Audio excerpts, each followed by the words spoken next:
Okay, so let's talk about the dialectics of grief, as I'm putting on some makeup even though it's evening and I just got back from work.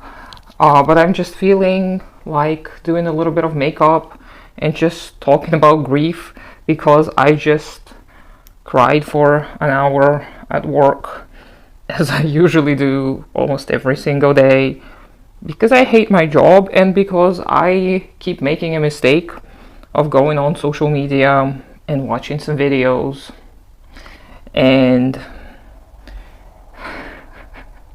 the dialectics of grief, it to me is the fact that you can grieve yourself, your losses, you can grieve your childhood losses, and you can also grieve the losses of other people as you see them being bombed out of existence, as you see the children being killed.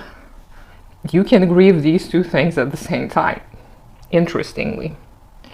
And what I wanted to point out to people, because I know if you are kind of staying informed on the issues in Palestine and in other places like Sudan and Congo and all the other places, because people have been doing pretty well, I would say, talking about these, just spreading the message. If you are having a lot of conflicting emotions, if you feel kind of guilty, feeling like, who am I to be sad about this? Here I am sitting surrounded by my privilege, and these people are dying. What do I have to be sad about? But the thing is, we as humans, we evolved to have certain types of affective empathy so that we can survive communally. And your grief, when you watch people being bombed out of existence, when you hear about children who are slaves, those emotions that you're feeling, they're genuine. And you'll just have to trust me on this, because I have gone through this cycle of hell where I keep feeling so incredibly guilty about feeling sad about something that doesn't necessarily affect me. And you don't have to do that. You don't have to go through this as well. It's something that you can kind of trust me on, and my source is trust me, bro. So yeah, but you can also process your own grief, and a lot of us have this childhood trauma. A lot of us have the trauma of alienation, and this is our common struggle. It is not exclusive to people who live in the global south. It is not exclusive to people of color. It is everyone's shared struggle. And of course, acknowledging your privilege is also an important thing. Knowing that you have a comfort of your own home, a comfort of, being able to put on makeup on your face instead of having to work for 20 hours a day or how many hours a day. Yeah, we can acknowledge those privileges and we can still feel sad. These two things can be true at once. We can still feel depressed and we still can deserve support. Of course, saving people's lives is a priority. It is the most important thing, because if they're not alive, you can't provide silly little things like makeup for them, right? Okay, so I finished the rest of my makeup off camera. But yeah, so I wish we had this communal support once again, where we can hold all of these different truths together, because we so much need this. We have not evolved to hold all of these conflicting, complicated emotions on our own. We're just incapable. We're like little wobbly babies, like little baby deer who cannot walk on their own for some time. So are we. We need each other.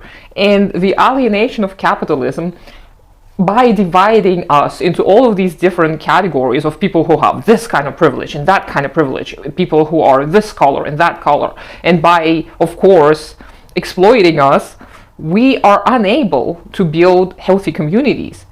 we have the desire and the drive and the motivation, just like little baby deer do. We need to learn intuitively to kind of poke into each other and see where we can help each other. And I think places like TikTok, even YouTube, it can be helpful. It can be helpful where we can connect to each other. We can talk about, our deep secrets and emotions that we don't dare talk about to somebody who may be in close proximity to us.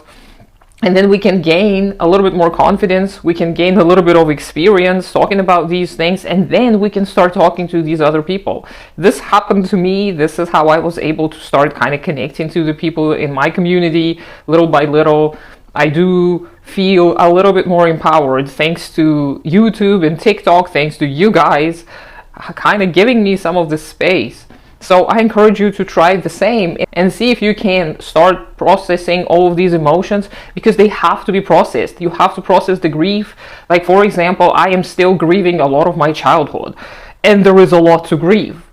I am 36 years old, and I'm still grieving the things that happened to me when I was like 2 and 3 and 4 and 5 and 6. So it is a very long and tough journey, and it's so much easier and it's so much more effective when you deal with it with other people. The people who understand you, the people who are at least trying to empathize with you, the people who are there despite all of your flaws and mistakes. And this is everyone. We tend to think that, oh, these are some exclusive people. No, it's everyone in the right conditions. If we get rid of the capitalist alienation, capitalist exploitation, if we get rid of this mode of production and distribution of the necessities, we are going to be able, the vast majority of us are going to be able to be kind and loving and compassionate towards each other. I know this. I just know this. This is the deep truth that lives within me. And I want to start seeing it now. I don't want to wait until after the revolution. The revolution has to happen in here as well. So we can do that. We can reach out to each other and start helping each other without waiting for all of these events to unfold. And we can hold different truths at the same time. We can grieve the loss of life on the other side of the globe, and we can grieve the loss of our own, whatever it may be. So yeah, I hope this message finds you well, and I hope you have a great day today, and I'll talk to you sometime later.